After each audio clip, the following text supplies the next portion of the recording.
On this week's episode of Making and Musing, I've got a sock, a sweater, a sleeve, and some long draw spinning.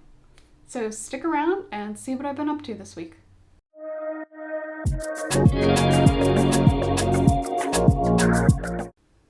Hey fiber friends! Welcome to Making and Musing. I'm Harriet, and this is my weekly podcast episode where I talk about the knitting and the spinning and sometimes the crochet and once in a while the weaving that I get up to. So this week I've actually got a couple of finished objects to show you that I'm excited about. So let's dive right in and talk about the first one, which is what I'm wearing. So I have finished the Miserina by Caitlin Hunter. I spent the month of March working on this. It was a bit of an impulsive cast on, so I'm happy that I've actually finished it for the end of March. So I will stand up to try to show you in a little more detail what it looks like. So as I mentioned previously, I made it longer than the pattern calls for. Right, so the pattern calls for it to be about 7 inches. And as you can see, this is much more than 7 inches. I think it's about 14, so twice as long as it was supposed to be. And I also did, I think I mentioned this last time, a decrease on stitches because I didn't want the ribbed hem to flip up. It's a twisted rib hem, so you knit one through the back loop and then purl.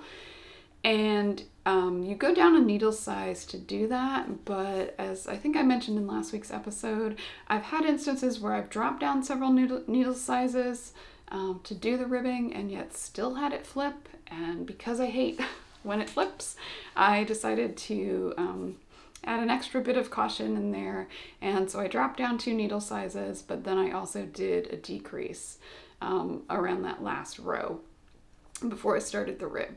And so I don't remember how many exactly I decreased, but I had, there were over 200 stitches in the round on the body of the sweater, and I recall that I decreased probably about 20. So what is that, like 10% of the stitches?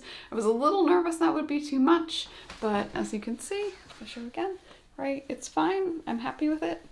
I don't know if I can stand on my tiptoes so you can see it a little better.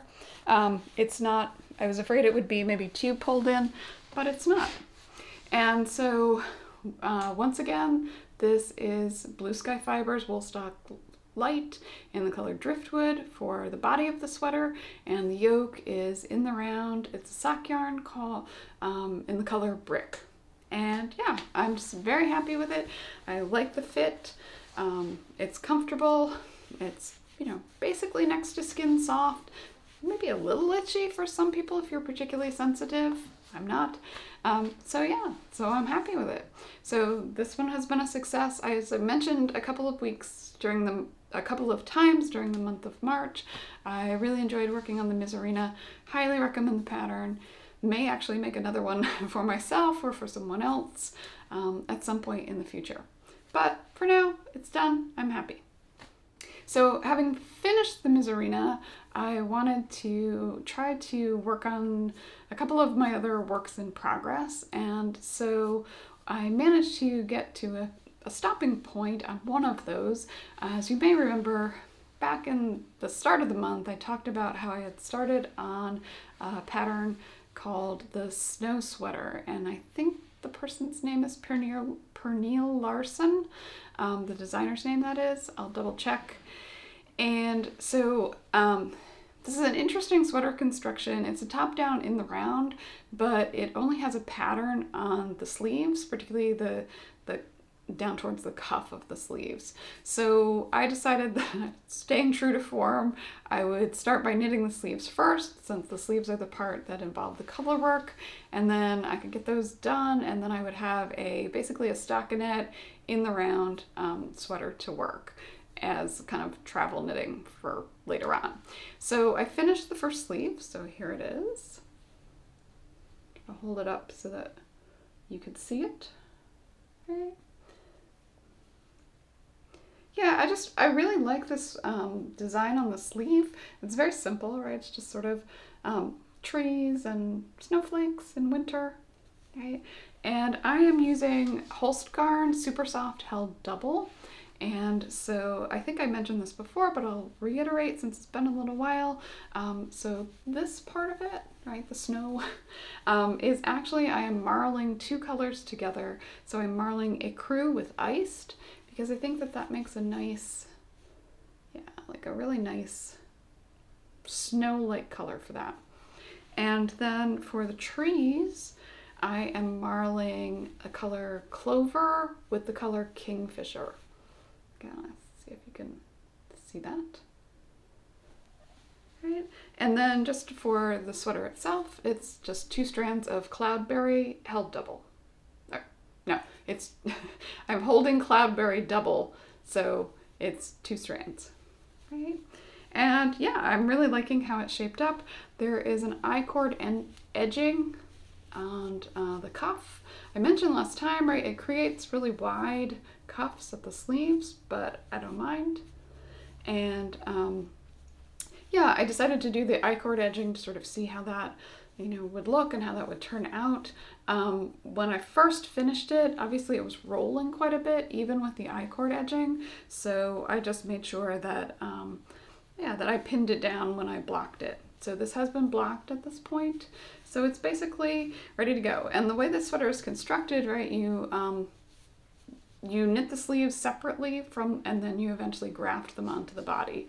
So that's why my plan was to do the sleeves first so that the color work is basically done. And then, once I finish the body, go back through and graft them. And so I just have them on barber cord. The other thing that I was concerned about is that because the color work is down by the cuff, right, you have this sort of, these ends kind of coming near the cuff. So when I first finished, especially when the cuff was rolling, I was really concerned that you're going to be able to to see the floats on the back of the sleeve. But as I said, once I blocked it and just made sure that I kind of pinned that down so that it wasn't rolling as aggressively, it was fine. Yeah, so I'm happy with that as well. I don't know, I'm not totally sure whether I want to do the next sleeve, the second sleeve next. Probably should. I will say that this part of it with the trees and the snowflakes got a little fiddly, right? Because you've got 3 colors that you're doing. You're doing 3 color. I can't talk today. I had a fight with the camera right before I started this podcast, so it's a miracle I'm here at all. But you have 3 colors. You're carrying 3 colors across in the sections that involve the trees and the snow. It's not terrible. It's a little frustrating at times. I kind of ended up doing a mix of sort of... I think for me it became more complicated because I'm holding 2 strands together. That certainly didn't make life any easier on myself. But I did a mix of Fair Isle and Intarsia. So the trees and the base, that's Fair Isle. But then when I got up, kind of closer to this part where the snowflakes are falling from the sky, right, a little more intermittently, that I just did as an Intarsia, because I could see no point to carrying huge floats across the back of the sleeve. And even if I did ladder back jacquard, that just seemed, right, because you've got such huge gaps, right, between these snowflakes. So that worked fine. So that's what that's how I handled that, was a kind of combination of Fair Isle and Intarsia. And I'm happy with it. Okay, so another project that I've been working on, as I think I mentioned, I wanted to make the Stella quilt cushion. Actually, I want to make several Stella quilt cushions for a daybed that I have, and I finished one, and so I managed to get started on another one. Let's see if I can hold this up in a way that you could see it. All right. So the yarn that I'm using is Knit Picks, and Swish DK in color Marble Heather is the gray, and then I'm just using a variety of colors of Heatherly Worsted for the for the quilt pattern. And yeah, this pattern goes very quickly once you get used to it, right? There are different ways of joining the squares. So in some cases you're using short rows and increases and decreases, and then in some cases you're basically joining, and so that's when I'm in the middle of a joining section as we go, right? So that you're basically decreasing this and joining it to make the triangle as you go. But it's pretty straightforward. I enjoy it.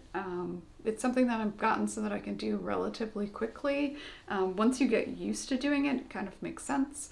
And it's kind of fun to choose the colors. So it's a nice piece of sort of, I don't know if I'd say quick and easy, but yeah, kind of quick and easy because it does shape up pretty quickly. And so that's the Stella Quilt Cushion pattern by Laura Penrose. And my plan is to finish this one and then do at least one more. I might make 4 total. I think 3 would be enough, but I'll see. Okay, so then the last work in progress that I've been working on for the last week or so is a pattern by Summer Lee. It's a sock pattern. It's called Mermaid Avenue Socks, and I've shown this before. I haven't made a ton of progress on it, but I have actually done the heel flap and gusset. Right. And turn the heel, or actually I'm working on the gusset. I've done the heel flap, I've turned the heel, and now I'm working my way through on the gusset. And as I mentioned before previously, right, this sock has a really nice textured pattern to it that's easily memorizable. It shapes up really quickly, and I'm really enjoying it. And I think the camera's kind of blowing out the color of this yarn a little bit. It's a color called Where the Sun Don't Shine, and yeah, it's, as I mentioned in a previous episode, I picked it up during a particularly kind of we'd finished off a kind of gray, rainy, sleety spill of February and had a nice warm day, and I just kind of went out for a walk, and by the time I came back I knew, okay, I knew this was the yarn that I wanted to cast on. So I did.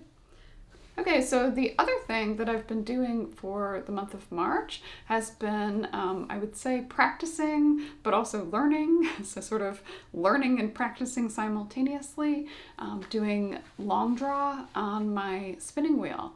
And so I mentioned before, I'm in a top of the month club from Three Waters Farms in North Carolina, where I have a monthly subscription to them. And so I made a mistake and accidentally ordered an extra of January's top of the month, this really pretty roving called Frozen in Time. And so I decided that since I had already spun up one of the rovings in I'd already spun it worsted spun, that I thought, well, this would be a good chance for me to practice learning long draw on the extra one that I spun, and then kind of be interesting to sort of see the difference between the two. So this is the bobbin of Frozen in Time that I spun up, right? You can see, try to hold it up so that it shows up, yeah. Yeah, it's a really beautiful kind of wintry mix of, and so this is the one that I did on my Lundrum spinning wheel, and this is the one that is worsted spun. So I'll show you. I'm pretty good at the worsted spinning now, right? I'm always nervous about saying that I'm a good spinner but I wonder if anybody ever really feels like they're a good spinner, right? Because we're always, you're always inclined to say, oh, but there's spots in it, there's thicks and thins. But one of the things that, I do is if I look back I started spinning back in November of 2022. I learned in late October of 22, got a spinning wheel November of 2022, and started spinning. And so when I look back at not even ones that, because I got rid of the stuff that I spun first out, and then they say, oh, keep your first, it's then you can look back and see how much you improved. It's like, I just didn't even want to see that first batch of spun fiber. again. And so I got rid of that. But even when I look back at things that I spun like a year ago, yeah, I notice a difference and I notice an improvement. And so I think that's the important thing. Right. I still remember the day that I spun yarn and I realized, and I applied it, and then I realized that it looked almost the same as something that you could see in a yarn store. I was so happy. And I showed my friend, I was like, look, I made yarn. It looks like yarn you might actually pay money for. Yeah, it's a good feeling. So I felt like since I had kind of gotten so much better at worsted spun, that I wanted to try making a woolen spun yarn and using long draw to do it. And so, I thought that it would also be kind of interesting because I'm using the same roving for two different types of spinning, to kind of compare the two. So I've just shown you my worsted spun. So I will put a picture on the screen of what the woolen spun, the bobbin of woolen spun is looking like. And, one of the things that you'll notice about it, well, there's a couple of things. First of all, once you look at that, you'll see how much more consistent I am at spinning worsted spun. But woolen spun also, yeah, it's kind of neat because it's not as smooth, right? So worsted spun, because of the way that, you're sort of, pinching and inching your fingers along the fiber and kind of smoothing it out kind of creates this nice smooth fiber. But woolen spun, because with long draw, you're basically just doing that, right? You're sort of letting letting it kind of grab the fiber, and then you just keep pulling back. And it's really kind of interesting because it's sort of counterintuitive. Like when you first learn to spin, the main thing they tell you is to never let the twist from the wheel, like that you're spinning, go into the fiber supply itself.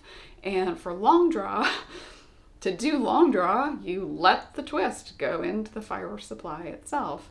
And I had to laugh about that because it reminds me of, I think it was Patty Lyons talking in her book about how, when you first learn to knit, you're told all kinds of things like never put the yarn over the needle. Like, no, that's wrong, right? Because you're just learning, you're being taught stockinette, or you're trying to learn stockinette stitch, right? Knits and purls.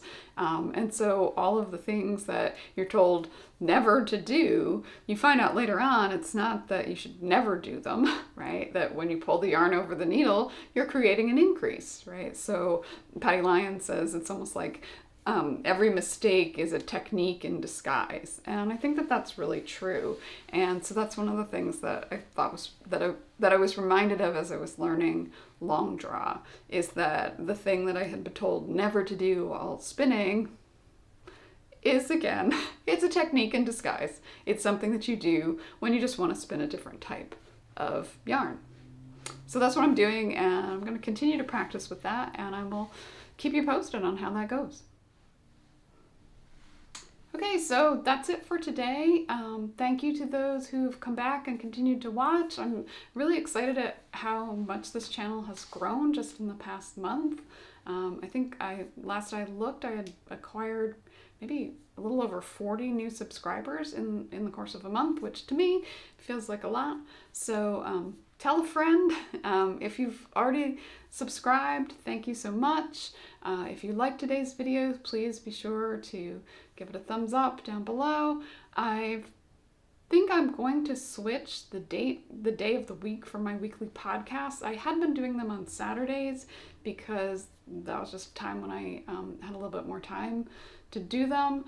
But I'm finding that kind of, the weekends are often a big sort of knitting, crochet, fiber arts time for me. And so I think I'm going to switch to uploading these podcasts on Mondays instead, because that will enable me to kind of have a full weekend to do a bit more knitting. So thank you again for watching. I hope you have a wonderful week, and I will see you back here next week.